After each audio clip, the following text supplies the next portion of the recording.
अब मुझे ना जाके फ़िल्म में काम करना है। उफ़! मेरे घर में तो दंगल हो गया। हम लोग के यहाँ से अच्छे घर की लड़कियाँ फ़िल्मों में काम नहीं करती। बहुत लोग आने लगे मुझे साइन करने कि नई लड़की आई है, दत्त साहब ने इंट्रोड्यूस की है, इसको साइन करो, इसको साइन करो, इसको साइन करो, इसको साइन करो।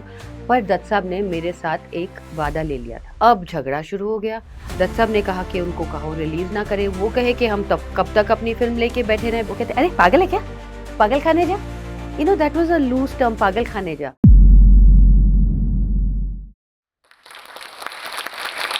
Hi, my name is Sheba. I am an actress, and today I am going to tell you all the story of my journey. मेरी शुरुआत कहाँ से हुई, मैं कहाँ से आई, मैं यहाँ तक कैसे पहुँची। मेरी शुरुआत हुई दुबई में। मैं दुबई में पली बड़ी हुई। मेरी स्कूलिंग वहाँ हुई। एक बिजनेस बैकग्राउंड से थी मैं। अ, फिल्मों का नामो निशान नहीं था हमारी फैमिली में। दूर दूर तक किसी को जानते तक नहीं थे जो एक्टर थे। मैं एक बहुत अच्छी स्टूडेंट थी and somewhere along the line इत्तेफाकन इट वाज बाय कोइंसिडेंट मैंने एक फैमिली पोर्ट्रेट शूट किया था। फोटोग्राफर ने मेरी फोटो देख के बोला ये लड़की बहुत अच्छी है and that's how I started modeling when I was 13-14 years old as a part-time hobby. And मैंने बहुत सारा पैसा कमाना शुरू किया but family values and culture ऐसे थे कि मैं जितना पैसा कमाती थी जाके अपनी मम्मी के हाथ में दे देती थी। वो शुरुआत ऐसी हुई कि that was leading me towards my journey eventually. अपने आप को फोटोग्राफ्स में देखना, मैगजीन्स में देखना एक शौक सा हो गया। एंड ऐसे ही 15-16 साल की हो गई, पढ़ाई चल रही थी।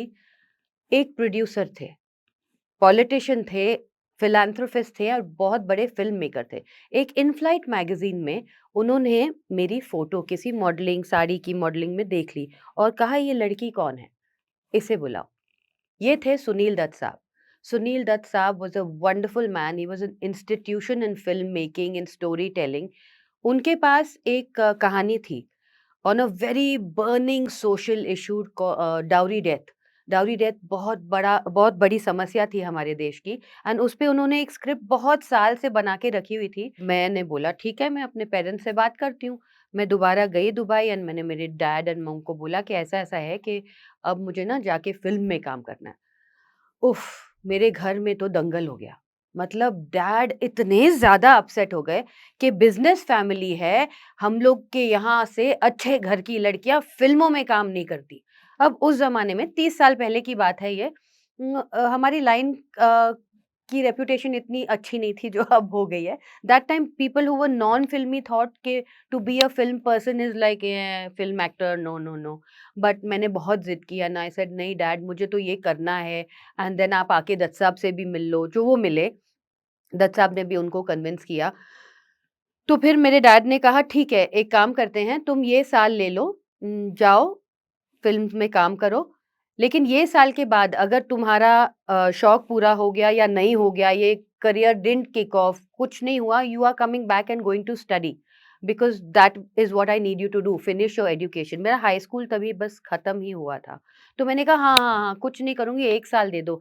जिसे आजकल के बच्चे गैप ईयर कहते हैं, that was supposed to be my gap year कि एक गैप ईयर लेके मैं दोबारा एजुकेशन के लिए चली जाऊँगी। तो आई सेड ओके डैड। तो देन मेरी नानी को मेरे साथ मूव किया गया कि जाओ इंडिया में उसके साथ रहो, to be a chaperone so to speak. And फिर मैं नानी के साथ आ गई बॉम्बे एंड मेरी पहली फ़िल्म स्टार्ट हुई। So that's how the journey began. बहुत अच्छी, बहुत ईज़ी शुरुआत हुई। मैं हीरोइन बन गई। I was so excited and ये फ़िल्म के दौरान एक बहुत अच्छा किस्सा हुआ मेरे साथ। फ़िल्म की शूटिंग हुई, एक पूरा गाना हुआ छल्ले पड़े बालों में, डिंपल पड़े गालों में। That was the song. I shot the whole song with Dimple Kapadia ji.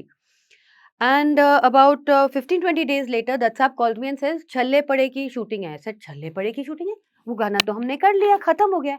He said नहीं, I have had some date issues और whatever creative issues with Dimple जी।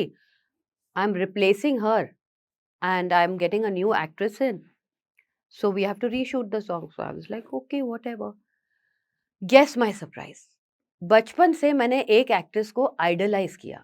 मेरे कमरे में दुबई में उनके पोस्टर्स लगे हुए थे चारों तरफ। I had little photographs, I used to cut her pictures from magazine. I absolutely adored her, I loved her. Rekha ji. I come to the set and Rekha ji in front of me. I think मुझे उस time लगा I've died and gone to heaven. Imagine, like a 16-year-old, उसकी dream idol उसके सामने खड़ी है as her co-star in the first movie. I thought कि हाय मेरे तो सारे सपने पूरे हो गए। मेरी फिल्मी जर्नी शुरू हो गई थी, बहुत आसानी से शुरू हुई। बहुत लोग आने लगे मुझे साइन करने की, नई लड़की आई है, दत्त साहब ने इंट्रोड्यूस की है, इसको साइन करो, इसको साइन करो, इसको साइन करो, इसको साइन करो। पर दत्त साहब ने मेरे साथ एक वादा ले लिया था कि जब तुम ये फ़िल्म कर रही हो, तुम कोई और फ़िल्म करोगी ही नहीं। मेरी फ़िल्म सबसे पहले आएगी because this is the story of a very innocent young bride who gets burned and if you come in multiple other films, you will not be Pooja anymore. You will become Sheba, the actress. And for this film, I can't afford that. I need that बंद मुट्ठी। तो मेरी पहली film बनते-बनते 1.5 साल निकल गया। 1.5 साल निकल गया, उतने में मेरी फ़ैमिली भी मुझे बोलने लगी और कितना time? What is going on?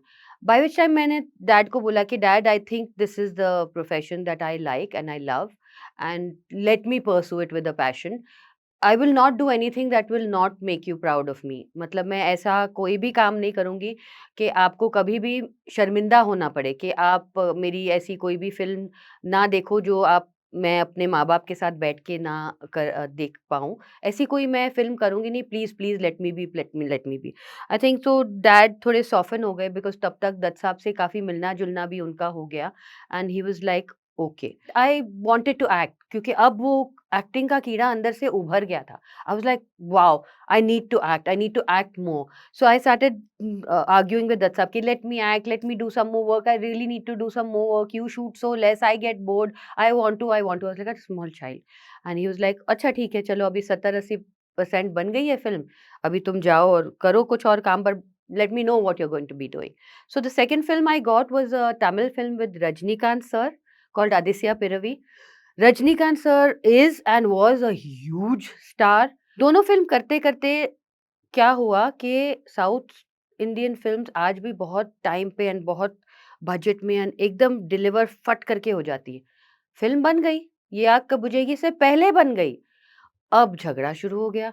Dutt साहब ने कहा कि उनको कहो रिलीज़ ना करें, वो कहे कि हम तब कब तक अपनी फ़िल्म लेके बैठे रहें। एनीवे दत्त साहब रिलेंटेड एंड दोनों फ़िल्में एक साथ रिलीज़ हो गई।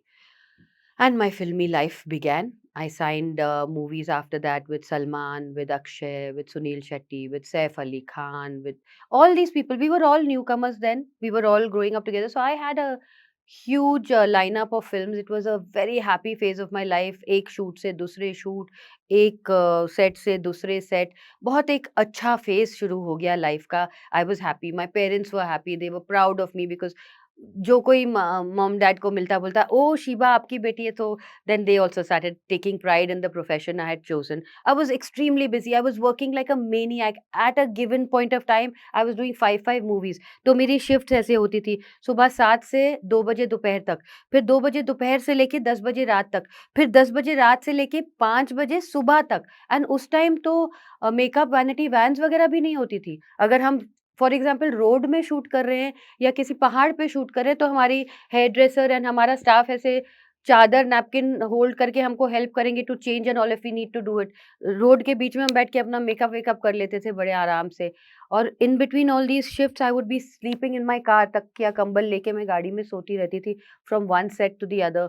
सो the time management was crazy, but because when you enjoy your profession you don't feel that kind of tiredness. Any which way, life started and it was going on really hunky dory and really well until the day I had a release which did not do well. It was a flop. It was a failure. And I tell you, that phase in an actor's life is dark and sad and upsetting. And 30 साल पहले ना, it was not very easy to talk about depression, mental health. All these words weren't there. It was insulting to tell anybody कि you was upset or sad or depressed and you want to see a healthcare professional, mental health care professional. अगर आप किसी को गलती से ऐसा बोल देते, वो कहते अरे पागल है क्या, पागल खाने जा। That was a loose term, pagal khane ja. A psychiatrist or a psychologist, you never told people that you are going to one because people would think you're mental. I remember having a conversation with Salman once about this.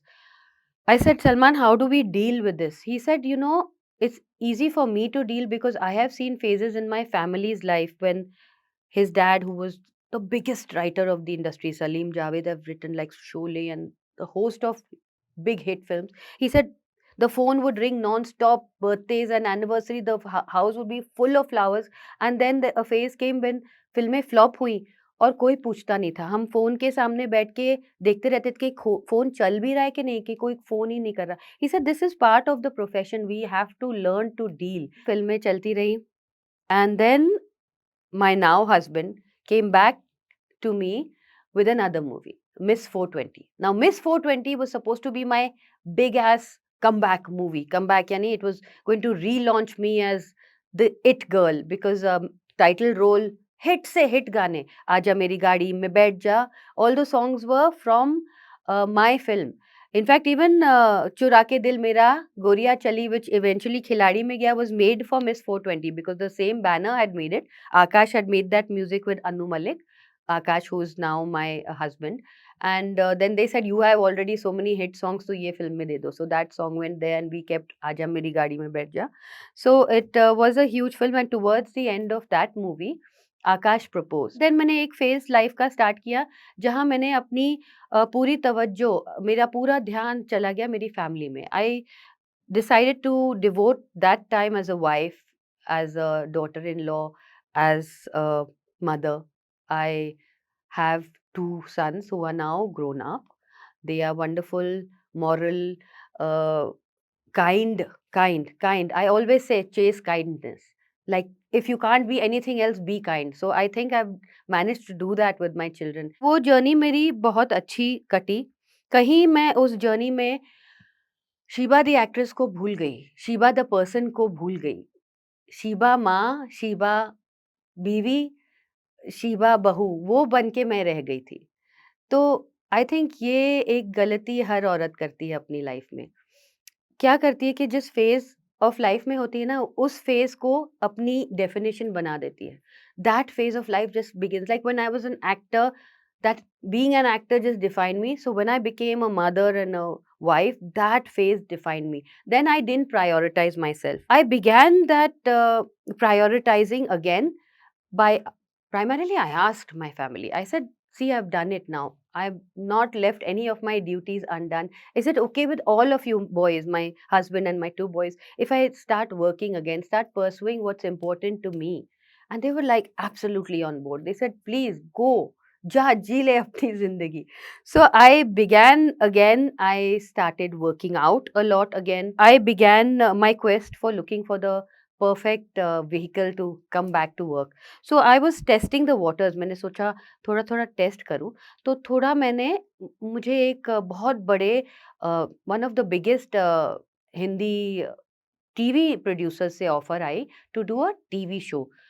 अब TV show के लिए मुझे बहुत लोगों ने बोला कि मत करना, एक तो तुम फ़िल्म से आई हो, number 1, and number 2 the hours are very hard, the work culture is extremely hard. It's a 12-hour shift day after day. Film people don't know that culture. We don't work those kind of shifts, etc. But I said, okay, I'm going to give it a go. And this year I did a show called Baatein Kuch Unkahi Si, which was one of the best experiences of my life. That is when I realized I'm capable of such hard work and enjoying the work culture of working day after day, 30 days a month, 12 hours a day. उसी दौरान करण जौहर ने मुझे offer की Rocky और रानी. उसमें एक छोटा सा सीन था, गेस्ट अपीयरेंस था, बहुत स्वीट सीन था. उसमें रणवीर सिंह एंड धर्म जी थे. And I went on the set because it was like a dream to work with Karan Johar. He makes such fantastic content. I तो love Karan Johar films. तो मैंने वो फिल्म की, बहुत अच्छा एक्सपीरियंस रहा. And I was like okay, I am going to do this. And after that I got Jigra, which was with Alia Bhatt. Again, it was a Dharma production, and Alia is one of the very fine actors of our generation, of her generation, not my generation. She's a very fine actress, and it was great pride for me to work in such great esteemed productions and such great actors. एक actor के लिए अगर आप एक ही scene भी करो ना, पर वो सीन किसी अच्छे एक्टर के साथ हो, तो वो सीन कुछ और ही निकल के आता है. इट्स अब आई रियलाइज कि it's better to be a small part of a huge film rather than be a big part of a tiny film which no one will end up watching. You'll work equally hard, you'll put equal मेहनत in that work, but अगर release ढंग से ना हो, बहुत लोग ना देखें, आपकी मेहनत ज़ाया हो जाती है. तो इट्स ओके, छोटा सा रोल कर लो, अच्छी फिल्में करो जो बहुत सारा लोग देखें. You get so much more gratification with that. So now I'm pursuing my acting again, I with a passion, and I have another couple of releases coming up in the coming year, and I plan to continue my pursuit of happiness because I am a woman, and a woman can do anything she sets her mind and heart to. And I advise all of you to follow your dreams, follow your passions, and prioritize yourself. Josh Talks is a wonderful, wonderful platform to actually express yourself and say anything and everything what comes to your heart and mind, which you want to educate your audiences with, and to let the audiences meet the real you, not Sheba the actress, not Sheba the mother, not Sheba the wife, not Sheba the daughter, just Sheba, just me. I am that woman, I am in front of you, and I'm so happy to be able to speak my heart.